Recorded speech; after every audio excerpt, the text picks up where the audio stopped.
नमस्कार। अरुणाचल समाचार में आपका स्वागत है। मैं हूं मनोज कुमार शर्मा। आइए बुलेटिन में सबसे पहले देखते हैं मुख्य समाचार।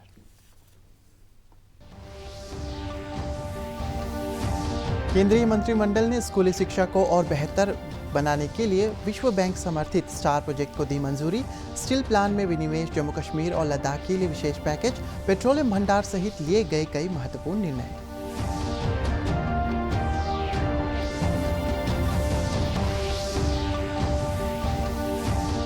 राज्य में मंगलवार को कोविड से एक दिन में सर्वाधिक 4 लोगों की मौत। प्रदेश में आए कोविड संक्रमण के 193 नए मामले और 170 व्यक्ति हुए स्वस्थ। देश भर में कोविड रिकवरी दर 87% से अधिक हुई।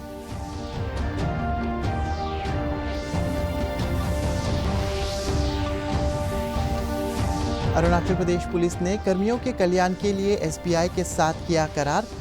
राज्य के पुलिस कर्मियों को मिलेंगे निःशुल्क बैंकिंग सुविधा, वित्तीय और बीमा योजनाओं के लाभ।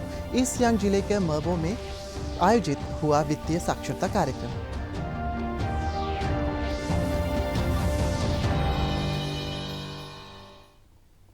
केंद्रीय मंत्रिमंडल ने स्कूली शिक्षा को और बेहतर बनाने और लर्निंग प्रक्रिया को मजबूत करने के लिए विश्व बैंकिंग समर्थित स्टार प्रोजेक्ट को मंजूरी दे दी है। केंद्रीय शिक्षा मंत्रालय के स्कूली शिक्षा और साक्षरता विभाग के अंतर्गत इस नई केंद्रीय योजना का संचालन 6 राज्यों में किया जाएगा। इन राज्यों में हिमाचल प्रदेश, राजस्थान, महाराष्ट्र, मध्य प्रदेश, केरल और ओडिशा शामिल है।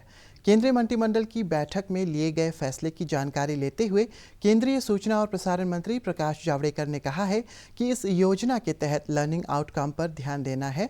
उन्होंने बताया है कि कैबिनेट ने केंद्र शासित प्रदेश जम्मू कश्मीर और लद्दाख के लिए राष्ट्रीय ग्रामीण आजीविका अभियान दीनदयाल उपाध्याय अंत्योदय योजना के तहत 529 करोड़ रुपए के विशेष पैकेज को अनुमति दे दी है। कैबिनेट ने भारतीय स्मारक पेट्रोलियम रिजर्व लिमिटेड के मौजूदा रणनीतिक पेट्रोलियम भंडार की वाणिज्यिक व्यवहार्यता बढ़ाने के लिए ADNOC मॉडल के संशोधन को भी मंजूरी दे दी है। To give accord in principle approval to demerger of Nagarnar Steel Plant and NMDC and further disinvest the steel plant. In a significant decision, as Abu Dhabi National Oil Company, the premier company of UAE, has kept strategic reserves in Mangalore. This is a unique offer by UAE, and India gains too much from it. Our strategic security improves, and we get also storing space. There is also one more memorandum of association with Australia for collaboration in capacity building, research and development, and making impact for sustainable groundwater management. So Jal Shakti Mantralaya and Australian agency have entered into agreement. Arunachal Pradesh में मंगलवार को सर्वाधिक 4 Covid रोगियों की मौत के बाद राज्य में इस बीमारी से मरने वालों की संख्या 28 हो गई है। राज्य स्वास्थ्य सेवा निदेशालय के अनुसार Itanagar Covid care centre, Changlang, east Siang और वेस्ट सियांग से कल कोरोना से एक व्यक्ति की मौत हो गई है। प्रदेश में पिछले 24 घंटे में कोविड संक्रमण के 193 नए मामले दर्ज किए गए हैं और 170 व्यक्ति स्वस्थ हुए हैं। राज्य में 2,907 सक्रिय मामले हैं और 9,573 कोविड रोगी अब तक स्वस्थ हो चुके हैं। मंगलवार को दर्ज किए गए नए मामलों में ईटानगर राजधानी क्षेत्र से 73, वेस्ट सियांग से 25, ईस्ट सियांग से 21, चांगलांग से 18, लोहित से 11, लोअर दिबांग वैली से 10, अपर सुबनसिरी से 6, पापुम पारे से 4, अंजाव से 3, कुरुंग कुमे, वेस्ट कामेंग, अपर सियांग और लोंगडिंग से 2-2, लोअर सुबनसिरी, तवांग और नामसाई से 1-1 मामले शामिल है। ईटानगर राजधानी क्षेत्र के जिला चिकित्सा अधिकारी डॉक्टर मनदीप परमे ने रैपिड एंटीजन टेस्ट के लिए बनाए गए केंद्रों और पॉजिटिव मिलने पर दिए जाने वाले मेडिकल किट्स के बारे में जानकारी दी। वो कॉन्टैक्ट ट्रेसिंग, प्राइमरी, सेकेंडरी वो नहीं है, इसलिए जिसको प्राइमरी कॉन्टैक्ट में ये सब में आता है, जो टेस्ट करना चाहता है, जिसका सिम्टोमेटिक टाइप है, अपने आप को डाउट हो रहा है, तो ये टेस्टिंग सेंटर में आप लोग आ सकता है। तो एक तो है सीसी लेकी देन बंदरगाह गेट तो भी वो तो परमानेंटली है, देन एयरपोर्ट है वो तो हेलीकॉप्टर के लिए, देन ट्रिम्स में है, देन फ्रंटियर डायग्नोस्टिक, देन नीवा hospital, then urban PSC Karsingsa, urban PSC राकाप, देन अर्बन PSC इटापोर्ट, देन ओसुका होटल, हिमा हॉस्पिटल, नीवा hospital, then RK mission, then PSC सिंपू, देन जूरू, देन ये वाला में जो हम लोग पॉजिटिव केस निकलेंगे ये टेस्टिंग सेंटर से ही, उन लोग को हम लोग ये वाला ट्रीटमेंट किट ये है इसको दिया जाता है, क्योंकि इसको हम हमारा ट्रीटमेंट किट को देना इसका मतलब जो है आपका माइल्ड जो सिम्टोमेटिक है उन लोग को माइल्ड समय में हम लोग को प्रिवेंट करना पड़ेगा, कंट्रोल करना पड़ेगा, ताकि वो सीवियर डेवलप नहीं होने के लिए जो पॉजिटिव मिलेंगे टेस्टिंग सेंटर से ये किट को हम लोग दे देता है। देश में अब तक रिकॉर्ड 9 करोड़ से अधिक नमूनों की कोविड जांच की जा चुकी है। पिछले 24 घंटों के दौरान 11,45,000 से अधिक जांच की गई है। देश में कोविड संक्रमण से मुक्त होने की दर 87.05% से अधिक हो गई है। पिछले 24 घंटों के दौरान 74,000 से अधिक कोविड मरीज ठीक हुए हैं। अब तक 8,26,000 मरीजों का उपचार चल रहा है। देश में कोविड संक्रमण के 63,509 नए मामले शामिल हैं। इस समय देश में मृत्यु दर 1.53% है। पिछले 24 घंटों के दौरान 730 लोगों की मृत्यु के साथ मृतकों की संख्या 1,10,586 हो गई है। नीति आयोग में स्वास्थ्य सदस्य डॉक्टर VK पाल ने कहा है कि प्रत्येक व्यक्ति को स्वच्छता के मामलों में अधिक सावधानी बरतनी ज़रूरी है, क्योंकि यह एक श्वसन वायरस है और अधिकांश वायरस सर्दियों के दौरान ही पनपते हैं। पैंडेमिक स्टेबलाइज हो, प्लेटू हो, उसके साथ साथ एक कंसर्न भी और वरी भी है कि ठंड के मौसम में हो सकता है कि हमारे ऊपर ये पैंडेमिक फिर बरसे, फिर बढ़ जाए और आउट ऑफ कंट्रोल होने की कोशिश करे। ये सोच इसलिए आती है क्योंकि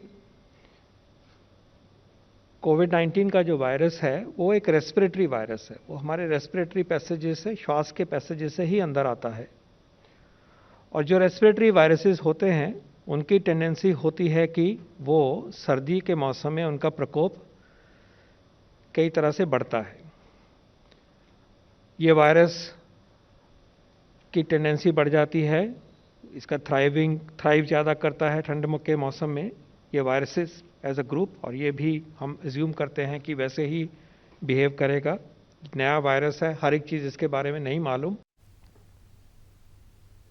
केंद्रीय सूचना और प्रसारण सचिव अमित खरे ने मीडिया की सराहना की और कहा कि मीडिया ने देश भर में कोविड-19 के खिलाफ उठाए जाने वाले एहतियाती कदमों का संदेश देने में महत्वपूर्ण भूमिका निभाई है। उन्होंने कहा है कि अर्थव्यवस्था पटरी पर आ रही है और लोगों को सावधानी बरतने की ज़रूरत है। सूचना और प्रसारण सचिव ने कहा है कि इसके मद्देनज़र प्रधानमंत्री नरेंद्र मोदी द्वारा 3 संदेशों, मास्क पहनने, सुरक्षित दूरी बनाए रखने और हाथों की स्वच्छता बनाए रखने का जन आंदोलन शुरू किया गया है। श्री खरे ने कहा है कि सभी को नए मानकों के साथ तालमेल बिठाना होगा, जिससे घरों में रहने के साथ ही सुरक्षित बाहर निकलना, अनिवार्य रूप से मास्क पहनना, हाथ मुंह साफ रखना तथा सुरक्षित दूरी बनाए रखना शामिल है। उन्होंने कहा है कि एक सघन जन आंदोलन शुरू किया गया है और इसका लक्ष्य देश के 90 करोड़ लोगों तक पहुंचाना है। The new normal is wearing mask, maintaining distance and maintaining the face and hand hygiene. But with this new normal, let us take precautions and work towards the economic activities that we have. This has been perceived as a Jan Andolan, where we are having the central government, all ministries, state governments, and I must thank all the state governments. They have taken real interest in this Jan Andolan. As I said, it is a campaign which will be from October to November, an intensive campaign, and then it will continue till March in various forms, so that we are able to reach out to almost 90 crore people. That is what we are targeting, the 90 crore people in this country. We are reaching out to them. Arunachal Pradesh police ने अपने कर्मियों को लाभ प्रदान करने के लिए भारतीय स्टेट बैंक के साथ एक समझौते पत्र पर हस्ताक्षर किया है। राज्य पुलिस मुख्यालय में आयोजित एक कार्यक्रम में अरुणाचल पुलिस की तरफ से डीआईजीपी हेडक्वार्टर मधुर वर्मा और एसबीआई की तरफ से प्रशासनिक अधिकारी कमलेश कुमार सिंह ने एमओयू पर हस्ताक्षर किया। इस समझौते के अनुसार एसबीआई राज्य भर की शाखाओं ने अरुणाचल प्रदेश पुलिस के स्थायी कर्मचारियों का खाता खोलेंगी या पहले से पड़े हुए उनके खातों को police salary package PSP account में बदलेगी। पीएसपी अकाउंट को नेट मंथली सैलरी के आधार पर 4 कैटेगरी में बांटा जाएगा। 25,000 रुपये तक की मंथली सैलरी को सिल्वर, 25,001 रुपये से 50,000 रुपये तक की सैलरी को गोल्ड, 50,001 रुपये से 1,00,000 रुपये तक की नेट सैलरी के खाते को डायमंड और 1,01,000 रुपये से अधिक के मासिक वेतन को प्लैटिनम पीएसपी अकाउंट का दर्जा दिया जाएगा। इससे अब एपीपी के करीब 15,000 परिवारों को मिनिमम बैलेंस की शर्तों में छूट मिलेगी। वार्षिक आधार पर एटीएम पर अकाउंट मेंटेनेंस चार्ज नहीं लगेगा। एसबीआई और अन्य बैंकों के एटीएम से लेन देन और डिमांड ड्राफ्ट पर कोई शुल्क नहीं देना पड़ेगा। इसके अलावा पुलिस कर्मियों को बीमा और सरकार की विभिन्न बचत और पेंशन योजनाओं का भी सुविधा मिलेगा। आत्मनिर्भर भारत योजना के तहत लोगों को विभिन्न सरकारी योजनाओं से मिलने वाले लाभ के बारे में आज ईस्ट सियांग जिले के मबो सब डिवीजन के गिदुम में फाइनेंशियल लिटरेसी जागरूकता कार्यक्रम आयोजित किया गया। इस अवसर पर गांव बूढ़ा सहित बड़ी संख्या में स्थानीय लोग मौजूद थे। भारतीय स्टेट बैंक के लीड बैंकर मैनेजर रिबो चंद्र पातिर ने बताया कि वित्तीय साक्षरता कार्यक्रम का मुख्य उद्देश्य आत्मनिर्भर भारत अभियान के अंतर्गत प्रधानमंत्री किसान सम्मान योजना, किसान क्रेडिट कार्ड सहित सरकार की विभिन्न योजनाओं से मिलने वाली सुविधाओं के बारे में ग्रामीणों को अवगत कराना है। अरुणाचल प्रदेश ग्रामीण विकास बैंक के मबो शाखा के प्रबंधक जाकिर अली ने लोगों को बीमा योजनाओं के बारे में विस्तृत जानकारी दी। हम लोग को एडवाइस किया है और ये पीएम किसान के बारे में, केसीसी के बारे में हम लोग को और बस्ती में जाके वो लोग इंश्योरेंस, उसका लोन का डिटेल्स, गवर्नमेंट स्पॉन्सर लोन और डायरेक्ट केसीसी लोन और अभी जो पीएम किसान के बारे में जो और इसका कितना अमाउंट मिलना है, उसका सिस्टम क्या है, ये सब बताने के लिए हम लोग आज का प्रोग्राम बनाया। सारा गवर्नमेंट का स्कीम है और each and every family member जिसका एज 18 ईयर्स है उसको अवेल करना चाहिए। जैसा कि प्रधानमंत्री जीवन ज्योति बीमा योजना, ये 330 रुपीज़ दे के पर ईयर आपको एज लिमिट है आपको 50 ईयर्स, 2 लाख रुपया death due to any reason, किसी भी कारण अगर डेथ होता है तो आपका फैमिली नॉमिनी को। केंद्रीय वित्त मंत्रालय के व्यय विभाग ने 20 राज्यों को खुले बाजार की उधारी के माध्यम से 68,825 करोड़ रुपए की अतिरिक्त राशि लेने की अनुमति दे दी है। केंद्रीय वित्त मंत्रालय ने कहा है कि ये अतिरिक्त उधारी की अनुमति सकल राज्य उत्पाद के आधे प्रतिशत पर उन राज्यों के लिए है जिन्होंने जीएसटी लागू होने के कारण राजस्व में आय कमी को पूरा करने के लिए मंत्रालय द्वारा दिए गए विकल्पों में से पहला विकल्प चुना था। पहला विकल्प चुनने वाले राज्यों में अरुणाचल प्रदेश, असम, मणिपुर, मेघालय, मिजोरम, नागालैंड, सिक्किम और त्रिपुरा शामिल है।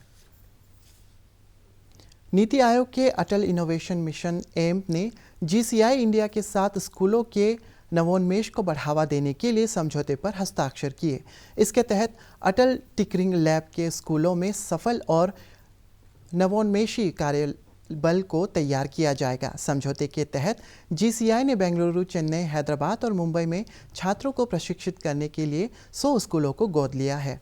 जीसीआई के कार्यकर्ता छात्रों को तकनीकी साक्षरता उपलब्ध कराने के अलावा स्टेम टूल के माध्यम से भी प्रशिक्षित करेंगे। अटल इनोवेशन मिशन में निदेशक आर रमणन ने बताया है कि समझौते से अटल टिकरिंग के स्कूलों के छात्रों और अध्यापकों को बहुत लाभ मिलेगा। विधायक मुचु मिठी और Arunachal Pradesh legal service authority APLSA की सदस्य सचिव जावेप्लू चाय ने कोविड न्यू नॉर्मल आंदोलन में भाग लेते हुए लोगों से मास्क लगाने, हाथों को सैनिटाइज करने और 2 गज की दूरी के नियमों का पालन करने की अपील की है। मास्क पहने, जितने भी एहतियात बरतना है उनके ऊपर पालन करें और समय समय के अंतराल पर अपने हाथ साबुन से धोए ताकि आप, आपके परिवार और हम इस संक्रमण से और इस बीमारी से महफूज रहें। इसी बात के ऊपर मैं आप सभी को आग्रह करना चाहता हूँ। कोरोना महामारी के चलते हम सभी नागरिकों को बहुत ही सावधानी बरतने की ज़रूरत है जब तक इसका वैक्सीन नहीं निकल जाता है। हम जब भी घर से बाहर निकलते हैं हमें ये सुनिश्चित करना है कि हम लोग मास्क पहन के ही बाहर निकलें। मास्क पहनने से पहले भी हमें अपने हाथों को बहुत अच्छी तरह से धो लेना चाहिए, या तो सैनिटाइज़र से या साबुन पानी से। इसके अलावा जब भी हम लोग मास्क लगाते हैं। अरुणाचल समाचार के आज के अंक में इतना ही। जाने से पहले आप सभी से अनुरोध है कि कोविड-19 के दिशा निर्देशों का पालन करें, हमेशा मास्क लगाएं, बार बार हाथ धोएं और सोशल डिस्टेंसिंग के नियमों को मानें। हम कल फिर हाजिर होंगे अरुणाचल और देश और दुनिया की खबरों के साथ। आप देखते रहिए अरुण प्रभा। नमस्कार।